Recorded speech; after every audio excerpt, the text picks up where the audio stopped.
Asteroid City. Could this quite possibly be Wes Anderson's most symmetrical film yet? What did I say? Everything has to be symmetrical. If it's not going to be symmetrical, it's not going in the movie. You can really tell how positive our outlook is as a society when we not only have one, but two films this summer about the atomic bomb. I watched Asteroid City yesterday. We went to like a little bit more of a more art house type of theater. I didn't feel the need to go to one of the big ones like Regal or AMC. Other companies need to survive too, and I think seeing an indie film makes the most sense in this case. This is, in my opinion, one of Wes Anderson's most personal pieces he's ever made. It was quite clear to me that Wes Anderson made this during quarantine in the first, early stages of COVID.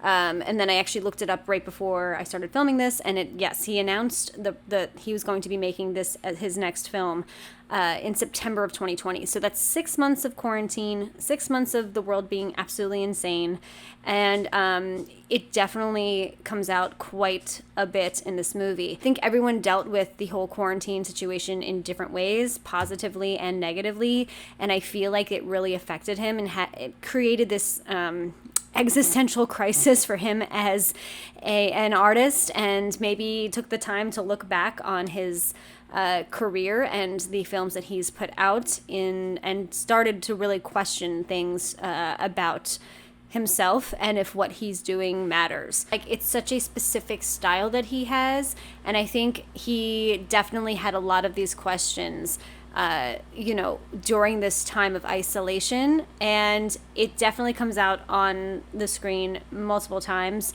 You even see conversations in the film dealing with procrastination.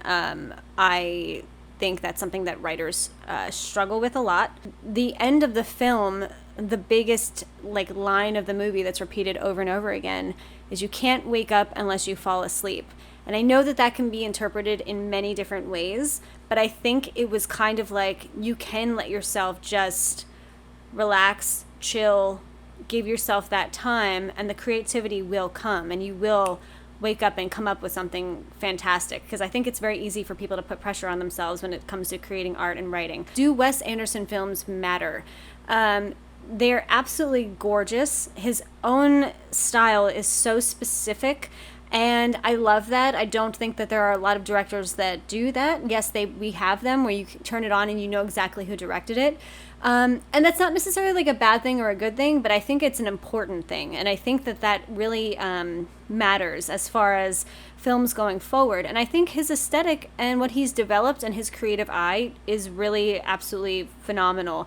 The production design in this movie is gorgeous, as always. I mean, you're never going to look at a film of his and be like, well, it didn't look that great. I mean, absolutely beautiful. The set design, prop design, everything was spot on. It had that very 1950s Americana aesthetic, with the tin and the diner and the gas station. It was all really very realistic, but also that fantasticalness that you get from a Wes Anderson movie. So it's his interpretation of that. Clearly the standouts in this movie are Jason Schwartzman and Scarlett Johansson. Their characters are played so well, so delicately, with a lot of nuance with both of their performances.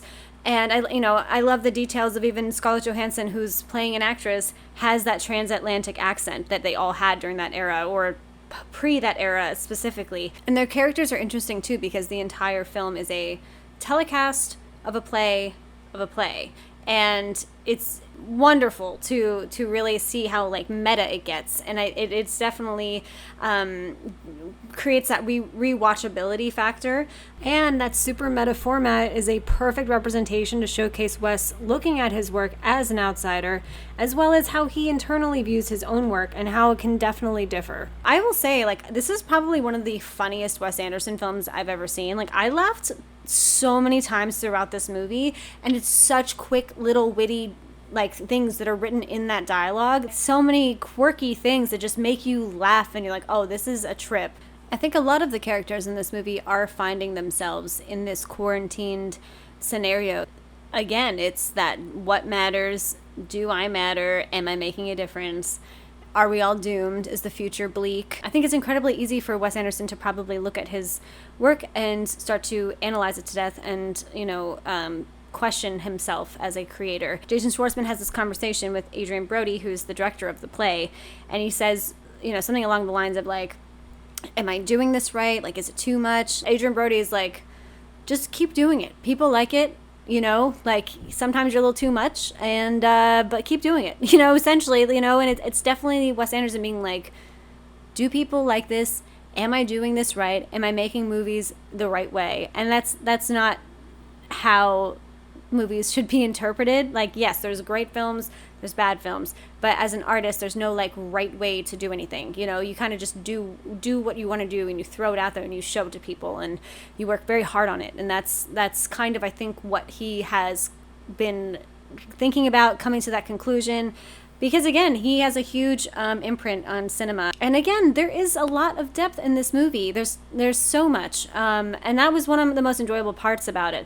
It's very smart dialogue. There's so much more meaning behind the dialogue than as it appears. And I think that I will say there's been an incredible improvement in his writing. I never really had a problem with his writing, but I think this film really amped it up by far. And I really think he took that time of isolation to really just be himself on the page. And it's okay to be vulnerable. This is the most vulnerable I feel like I've ever seen Wes Anderson be. I don't know if anyone else picked up on this, and I don't even know if it was an influence, but I feel like it would be hard to say it wasn't an influence.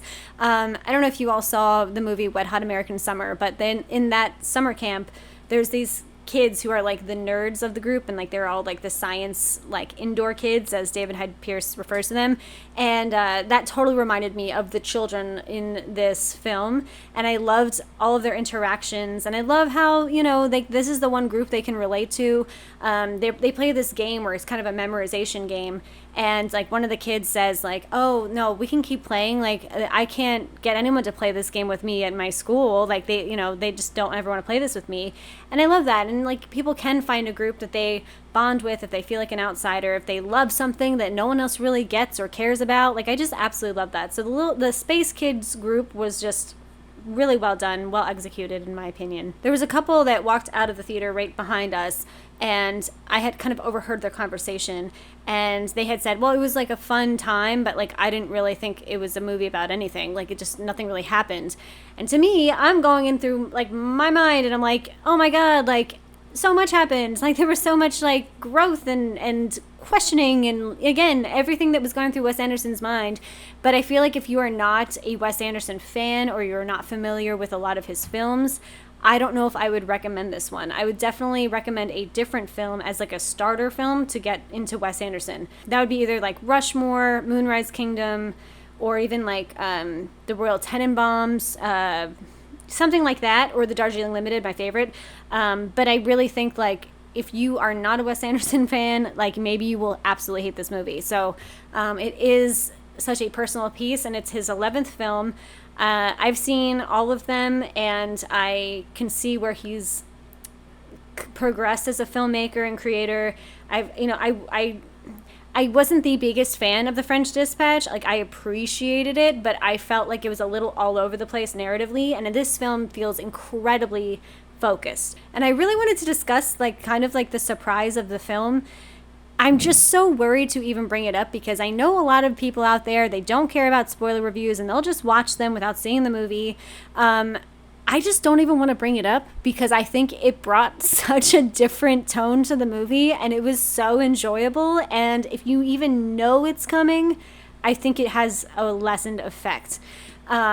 If you want to talk about that in the comments, I have no issue doing that, but I think we all know what we're talking about if we've seen the movie, and the use of a totally different medium, kind of back to his Fantastic Mr. Fox days, which is a great movie. I much preferred Fantastic Mr. Fox over Isle of Dogs. He is a fan of creative different mediums and art, and I love that. I love how you can tell when things are kind of a model, like it's a model, like there's a train sequence in the beginning that is a train, but then a lot of times there's cuts and you can kind of tell it's a model, and I think that's fun. And it doesn't bother anyone. It's like, it's realistic enough with a little bit of like a wink wink, like, oh, this is a little tiny thing we made, but they're so beautifully made, and they're little art pieces in themselves. In a world of CGI everything, it was incredibly refreshing to sit down in a theater and just admire the practicality of Wes Anderson's craftsmanship in filmmaking. I also really loved the artistic choice of having a lot of the characters talk through windows. It was almost a little like portals also throughout the movie, and the way the movement of the movie is really well directed. But you would have these conversations between two actors, mostly Jason Schwartzman and Scarlett Johansson, talking to each other through windows, and it is that almost voyeuristic point of view, because you do know that they have access to see that other person's little tent dwelling. I don't even know what you would call it, because they're like little like little trailers, but their windows are like right across from each other, and it is a peek into the view of someone else's life, and the way they're both decorated are very different, and it's very personalized. That's my review. Again, I apologize, it was all over the place, but that's kind of how this movie made me feel, and it really tapped into a lot of things inside of me as a frustrated artist, and so I can understand where he was coming from, because it doesn't matter if you're a successful Hollywood director with 11 films under your belt, or someone that's just working on their first movie. Every emotions are all the same when it comes to that at the end of the day, and all these internal struggles you have, and that imposter syndrome. I think the movie really deals with that well. I highly recommend this movie. I think it's going to be divided, because again, if you love Wes Anderson, you're going to be very happy with this film.